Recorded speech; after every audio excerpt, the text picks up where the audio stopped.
আচলতে সমগ্ৰ অসমতে আজি যি পৰিৱেশৰ সৃষ্টি হৈছে জুবিন গাৰ্গ শিল্পী জুবিন গাৰ্গক লৈ, গতিকে গোটেই এই গণশিল্পী বা বিশ্ববৰেণ্য শিল্পীজনক লৈ সেই একে দুখতে ম্ৰিয়মান হৈ সমগ্ৰ অসমীয়া জাতিৰ লগতে আমাৰ শ্ৰীপুৰবাসীও আমি সমবেত হৈছোঁ। শ্ৰীপুৰবাসী আজি এই শ্ৰীপুৰ গাঁৱৰ প্ৰাথমিক বিদ্যালয় প্ৰাংগণত আমি গাঁৱৰবাসী একত্ৰিত হৈ আমাৰ যি জাতিৰ মহান মনীষীজন, যি অসমীয়া জাতিৰ আয়ুস ৰেখাডাল নিৰপেক্ষভাৱে নিৰবিচ্ছিন্নভাৱে আজি ইমান দিনে তেওঁৰ কান্ধত ভাৰ লৈ আছিল, তেনে এজন মহান শিল্পীক হেৰুৱাই আমিও দুখত ম্ৰিয়মান হৈছোঁ। তেখেতক শ্ৰদ্ধাঞ্জলি জনোৱাৰ উদ্দেশ্যে আচলতে তেখেতৰ দৰে এটা মহান আত্মাক শ্ৰদ্ধাঞ্জলি জনাই আৰু বৈকুণ্ঠ ধামত স্থান পোৱাৰ কথা ক'ব পৰাকৈ আমি হয়তো কোনোবাখিনিত তুচ্ছ বা সৰু মানুহ, তেনে ক্ষেত্ৰত আমিও তথাপিও তেখেতৰ আত্মাই যাতে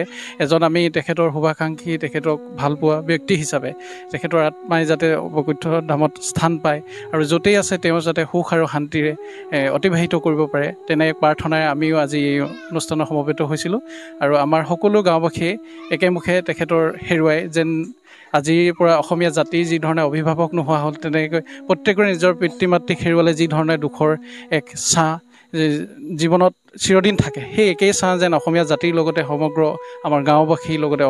অসমীয়া জাতিৰ লগত যি ধৰণে